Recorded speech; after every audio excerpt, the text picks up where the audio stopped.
Speaking of money, this is the original Friday night news dump where it's like, hey, we want to rule on something, and we're going to make sure that, hey, by the time Monday hits, we're past it. Oh, I thought you were going to bring up the fact that they were still talking to Connor Stallions. Look, you've had he might still be locked in a room somewhere. No, but we thought this was coming, and now it's here. Judge Claudia Wilkin has approved the long-rumored deal between the NCAA and lawyers representing all Division I athletes. Now schools can directly pay their athletes. Remember, because it's all been, the NIL era has all been, hey, through third parties we can do it. Now schools can directly pay their athletes. The NCAA is going to also pay nearly $3 billion in back damages, but now each school can pay $20.5 million to their athletes. Football, of course, getting the largest part of that, but now schools can absolutely just directly pay their athletes, which they're hoping is going to, this is going to stem the tide for all the NIL that's out of control. Yeah, good luck with that. Good luck. Good luck. It's just nice that now the schools, hey, we can compete, we can give money out. Because now what this is, like, why is it such a big deal? Yes, now all the big D1 schools can do this. Now the schools that have a tough time with NIL can at least be more competitive across the board. These schools now that can pay, okay, now we can do it. Because some schools, look, the NIL era, if you can succeed in the NIL era, if you can loosen the purse strings to get people to pay your athletes, that's how you're winning. I think Duke is suddenly doing well in football. They figured out NIL. And other schools like UCLA has been, hey, where the hell is the money? We're UCLA, right? But now this is going to help those schools compete. That's the big takeaway, is that these schools now that are having trouble, at least they'll be in the mix now to get athletes and get it. It's not we have to rely on Gus's used cars and hey, we're not really getting what it was in the past, because now NIL has just gotten so big and all the big donors are so mega donors. And, you hear some of the money, like Cooper Flagg, I think, made $90 million in NIL money last year. So, I mean, you're seeing this. This is going to be a big thing. But if you think this is suddenly going to tamp down stuff and, hey, we're getting more under control, yeah, good luck with that. That's not happening. Yeah, Cooper Flagg, what was it, estimated 28 to 30, whereas his rookie contract's going to be worth 62. Yeah, that's why he should have gone back to school. Should have gone back. It's just one of those things that kind of throws the. Let me raise my hand for a second. Let's do the math as we look at the rookie wage scales. We certainly have talked about it a lot, going back to the Caleb Williams situation. I'm curious in terms of the $2.8 billion or thereabout that's going to be allocated in damages. Like, the rules of engagement changed. Why are they eligible for money? I don't quite get that, but hey, good for them. Get a couple of extra bucks. Maybe if you took out student loans, it'll help you defray that, or you could buy a car. Maybe you buy the stolen car of Jason Smith. Yeah. Again, you're listening to the whole show. But all of this to say what? Initial annual allotment, $20 to $23 million per school, according to estimates. Effect July 1. And it's a big day, right? For all these athletic directors and how many times did we hear hey, just donate now for anything UCLA related? Yeah. Click the button, please, donate now. Click the button, donate now. Hey, you know what? There's a cornerback that we've been eyeing, but he's going to leave the city unless you donate now.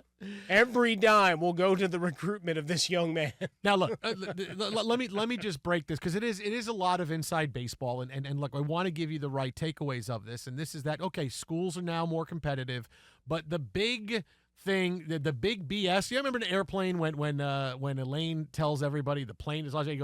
She goes, don't worry, everybody stay calm. And it comes up, BS. We're all going to be fine. Boom, extreme BS. Now, part of this, in theory, was to give the schools power to create new rules that could limit the influence of boosters, right? This is exactly from the Associated Press recap of this story. Starting this summer, any endorsement deal between a booster and an athlete will be vetted to ensure it is for a, quote, valid business purpose rather than a recruiting incentive. Yeah, sure it will. Like, I read this and I go, do you really believe that the ink you're using to write this story that people may print out is worth it? You really think, oh, now we're getting control of that? No, it's just $20 more million that you're going to be able to put out there and give to people. It's still out of control. It's just allowing these other schools with NIL trouble, hey, we now have somewhat of a seat at the table. Now, what it's going to really be is that if school X is, hey, we're doing great, and we have 20 million NIL money, and now we get 20 more million, versus the other school that's saying, well, we have 3 million NIL money, now we have 20 million. Okay, we have 40 million, and you have 23 million. We still have that advantage over you. That's the big thing. But to think this is suddenly going to stop, yes, we are going to put that. No, it's not. All because the NCAA got so greedy, didn't think they'd ever have to pay players, didn't think they'd ever lose in court a few years ago. And this is why we are where we are. Because we were so cocky and so arrogant, and we wanted to tamp down and thought these greedy players that want money and want stuff, we want to make money off their name, image, and likeness. All they had to do was say, you know what? If we sell something that's your name on it, we'll give you money. That's all the schools had to agree. That's all the NCAA had to agree to. Hey, if it's something personalized with their number on it, their name, we'll give money to that person. That's all anybody was looking for. But now, because you were so cocky and arrogant and thought we're always going to win, you don't see that there's an evolving push out there that the world is changing more towards player rights and player benefits. It's their fault we're here. And so now they got to navigate this incredibly messy situation because, yeah, we couldn't see to it because once we thought we would agree to it, it would get all out of control. Well, you could have tamped that down. And instead, look where you are. It's all your fault. Well, because you still have a mixed plate, so to speak, of a cap coming through off this revenue share, right? So 20 million, 22, whatever that number is. We'll say 20, nice and round. But that somewhere like 15 to 17 is going to football? You don't think there's going to be fights over salary caps and antitrust and everything else? Football gets everything. Yes, it's Friday Night Lights come to light. Of course, football gets everything. And then you still have, we have NIL payments through this clearinghouse. Yeah. So you've still got that of like, this is how we get around that cap so we can still have a competitive advantage. Like this is nowhere near an endpoint. No, it's a nice Friday dump to say, okay, this is great. Can't wait to see what next legal briefs are filed. Yeah, look, it's great. And all schools are excited because it gives them extra money. It's like, we're giving you this extra $20 million you can spend. Right, here it is.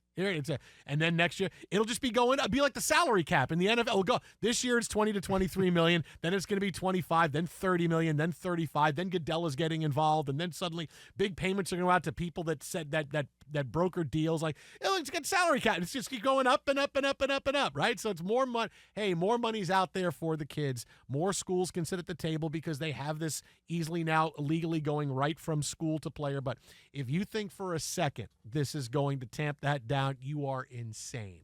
You are absolutely insane. Oh, no, it's just the next iteration in a long, arduous process. Still the fighting over whether these students, athletes, see what I did there, are employees of the school or not. So that's the other wrinkle that's still really not resolved. Are we just a bunch of mercenaries? Are we the Savannah Bananas come to play a couple of Saturdays in the fall? I mean, so next level. It's a nice announcement on a Friday, but it just begets far more arguments and lawsuits.